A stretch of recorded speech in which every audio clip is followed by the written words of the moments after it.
반갑습니다. 영봉남입니다. 오늘은 웹3에 대해 알아보려고 합니다.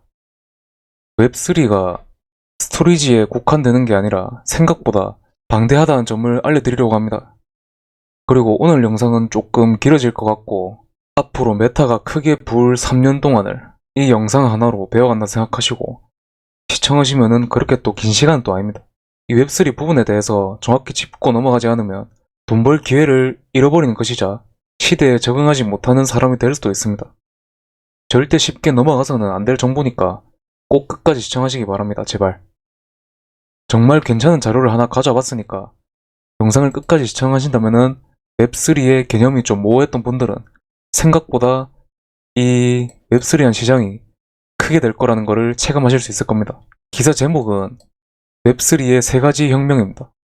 기사 내용이 좀 방대하니까 제가 중요하다고 생각되는 부분만 체킹하면서 넘어가도록 하겠습니다. 이거는 웹의 30년간의 짧은 역사입니다.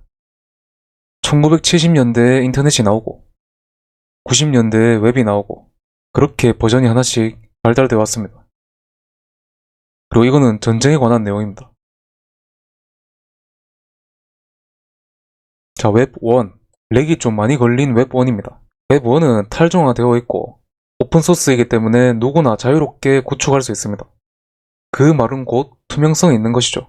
지금의 블록체인이 온체인상에서 굴러가는 모든 것을 자료화하여 볼 수 있듯이 특징이 매우 유사합니다. 웹 1에 대해서 매우 간단하게 알아보았습니다.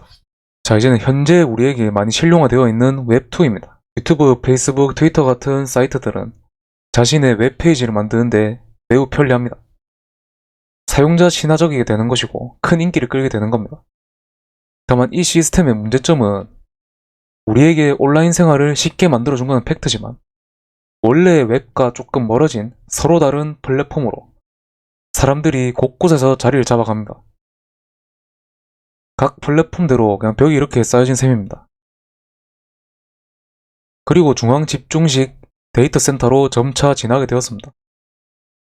그리고 스마트폰이 나오게 되면서 사파리, 파이어폭스, 크롬 같은 앱을 통해 웹을 탐색할 수 있습니다. 한국에는 네이버, 카카오톡 이런 플랫폼 회사들이 있겠습니다. 이런 앱들의 치명적인 단점이 뭘까요? 바로 폐쇄적이고 개인적이고 불투명합니다. 여러분들은 네이버 같은 앱에서 실제로 이용만 가능하지 네이버 내부에서 일어나는 일은 잘 모르실 겁니다. 다음 업데이트가 언제 어떻게 되어가는지 또 계약을 맺고 있는 회사에는 어느 곳이 있는지 자세히 조사를 해도 잘 모르는 상황까지 왔습니다. 그러면은 오늘 핵심 키워드가 될 웹3입니다. 자, 웹3에는 어떤 모습일까? 처음에는 AI나 VR, 지금의 메타버스 시장처럼 가상현실을 생각했다고 합니다. 웹3의 메시지는 명확했다고 합니다. 웹3는 웹의 재분권화입니다. 제가 이 부분을 보고 좀 감명을 받았던 게 역사가 반복된다라는 말이 괜히 나온 게 아니듯 원래 분권화되어 있던 인터넷이 지금 현재 중앙 집중식으로 발전하면서 사람들은 문제점을 깨닫게 되고 이 문제점을 고치기 위해서는 핵심을 없애야 된다입니다. 다만 쉽지는 않은 방법이라 생각합니다. 더 이상 발전해갈 모습이 보이지 않을 때 최후의 수단이 아닌가 생각합니다. 이 부분에서 웹2의 단점이 나옵니다. 첫 번째는 광고입니다. 지금 저희가 인터넷을 보면은 그냥 찍어 누르는 듯한 양산형 광고가 얼마나 많습니까? 기사를 보려고 하는데도 기사를 다 가려버리는 광고를 하질 않나? 기사 내용은 뭣도 없으면서 웹사이트에 가득 채운 광고가 있질 않나? 플랫폼 장악력이 큰 유튜브와 구글, 페이스북 같은 회사는 광고 수익이 대부분을 차지합니다. 그만큼 이용자들에게 광고를 때려버립니다. 예전에는 유튜브 광고가 한 개였고 무조건 스킵이 가능했습니다. 근데 지금은 어떨까요? 10초 이상인데도 스킵이 불가능하고 광고가 2개인 경우도 있습니다. 그렇게 광고 수익은 대부분이 플랫폼들이 가져가게 됩니다. 그래서 가짜뉴스가 현재 인터넷에서 판을 치는 이유입니다. 조금 논외의 얘기를 하자면 자극적인 뉴스는 기자들이 마음껏 찍어낼 수 있습니다. 최대한 자극적이었으면은 일론 머스크의 재채기 한 방에 코인 시장이 꺼지고 기관들은 저점 매집을 해서 개미들을 농락합니다. 그래서 저는 뉴스를 잘 믿지 않습니다. 경제학자는 데이터가 새로운 석유라고 합니다. 이런 기업들은 이제 다 데이터 싸움을 하는 거죠. 다만 이 중앙 집중형 방식에는 어떤 문제점이 있다? 바로 해커가 침략하기 쉽다. 이 말입니다. 예전에는 꽤 유명했었는데 페이스북, 구글에서 데이터가 해킹된 사건입니다. 지구에 있는 80% 계정이 털렸다고 보시면 됩니다. 하지만 사람들은 여전히 구글과 페이스북을 이용하고 있습니다. 물론 저 또한 이용하고 있고요. 그리고 대가리가 커졌기 때문에 정보에 감시가 들어갈 수밖에 없습니다. 그리고 네 번째는 검열. 최근에 카카오톡 검열 사건 아시나요? 그냥 친구들끼리 사건을 재밌게 전송하는 걸 수도 있는데 그 사진 자체를 검열시켜버리더라고요. 우리는 이렇게 자유롭지 못합니다. 다섯 번째는 데이터 손실입니다. 이 부분을 막 체감한 그런 건 없지만 KT에 서버 터진 사건, KT 이용자라면 다들 아실 겁니다. KT에 문제가 생기면 인터넷을 이용한 사람들은 게임을 못하게 되거나 중요한 연락을 못 받는 계기가 됩니다. 결론은 이 부분이 중앙 집중식으로 사회가 발전되었기 때문에 일어나는 현상입니다. 그러면 이 다섯 가지 부분을 어떻게 해결하겠습니까? 바로 웹3입니다. 위에서 말했던 검열, 데이터 손실, 감시, 광고, 그리고 해킹입니다. 다시 한번 강조해 보겠습니다. 스치면서 기억하십시오. 검열, 데이터 손실, 감시, 광고, 해킹입니다. 자, 우리가 이제 진짜 알아야 될 웹3.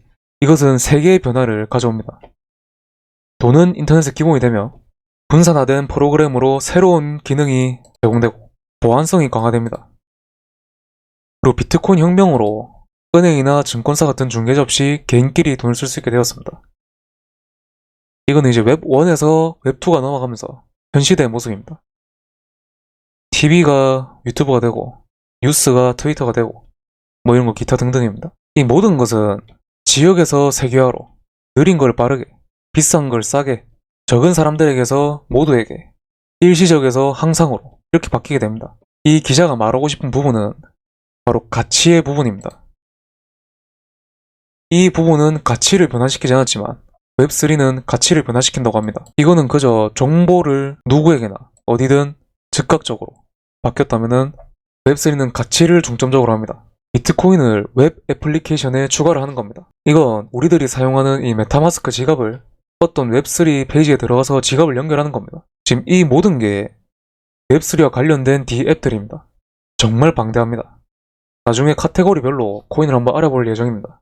큰 틀로 보자면은 기술, 금융, 기구, 그 다음에 개인, 여가생활 등 제가 블록체인 그 자체를 웹3로 보고 있는 이유입니다. 그리고 피해갈 수 없는 시스템이 물론 IPFS, 그것을 이용한 스토리지 코인들이 있습니다. 확실한 웹3 코인 중에 스토리지가 저도 단연 우수하다고 보고 있습니다. 이 데이터를 각각의 분산 저장함으로써 검열은 피할 수 있습니다. 첫 번째는 해결되었습니다. 블록체인 시스템이 영구적인 특징을 가지고 있습니다. 블록체인에 정보가 한번 저장되면 절대 바꿀 수 없다는 불변성의 법칙입니다. 그렇게 되면 데이터 손실도 해결이 됩니다.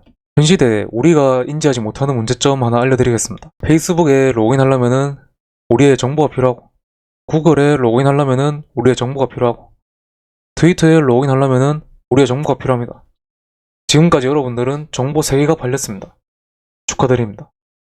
물론 저도 팔려 있습니다. 하지만 블록체인 시스템은 지갑 하나면은 체인상에서 탈중앙화된 앱을 연결시킬 수 있습니다. 메타마스크 같은 경우에는 메인넷을 변경하면서 여러 사이트에 연결이 가능합니다. 자, 이 부분에서 체킹할 수 있는 부분은 양식이 필요 없습니다. 제 정보를 줄 필요가 없다 이 말입니다. 그래서 탈중앙화가 안전하다고 하는 겁니다. 이 부분에서 해킹 그리고 감시에서 벗어날 수 있는 겁니다. 자, 그러면 이제 마지막 광고 부분입니다. 브레이브라고 해서 업비트에도 상장되어 있는 베이직 어텐션 토큰을 만드는 회사입니다. 브레이브는 광고를 차단하는 브라우저이자 크롬보다 4배는 더 빠르다고 합니다.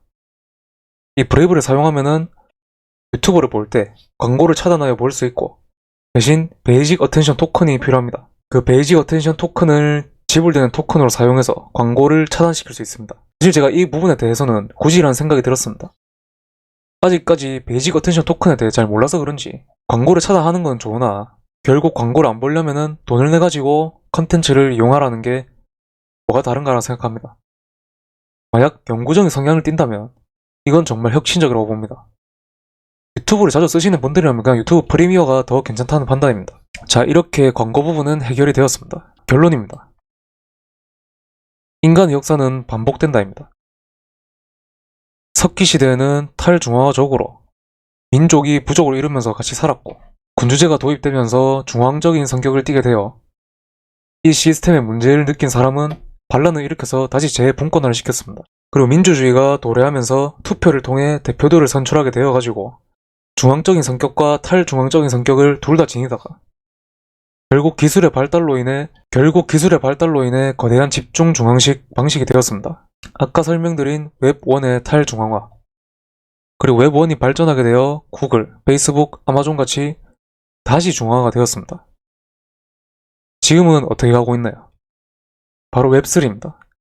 이제 탈중앙화적인 시대에서 벗어날 때가 되었지 않았나라는 생각합니다. 그리고 짤막하게 IoT에 대해서 언급합니다. IoT는 사물 인터넷입니다. 이 기사를 보고 나니까 여러분들이 웹3에 대해 다시 한번 느껴봤으면 좋겠습니다. 사실 웹2 메타로 하면은 유튜브, 페이스북, 구글, 아마존 등이 미국 주식에서 시가총액 대부분을 차지하고 있습니다. 문제점을 보완하게 되는 웹3 메타는 어떤 코인으로 돈이 몰리게 될까요?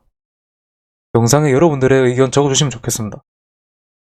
오늘 영상 내용이 꽤 길었고 조금 지루하셨을 것 같습니다. 최대한 압축한다고 해도 이 정도입니다.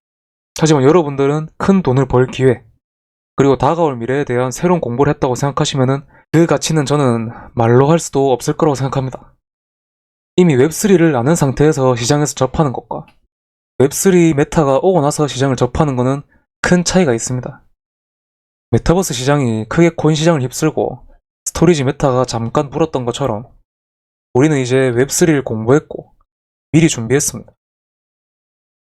웹3 바람이 크게 불기 시작했을 때 그때 새로운 개념인 웹4가 생기면은 그거에 대해 공부하고 또 준비하면 됩니다. 이 영상 내용은 다른 영상보다 큰 도움이 되셨을 거라 생각합니다. 지금까지 시청해주신 여러분들은 진짜 큰 돈 벌 자격 있는 분들입니다. 여러분들은 다가올 메타에 큰 공부를 한 셈입니다. 영상 시청해주셔서 감사드리고요. 구독과 좋아요, 알림 설정까지 주신다면 정말 감사하겠습니다. 이상 열심히 하겠습니다. 영몽남이었습니다.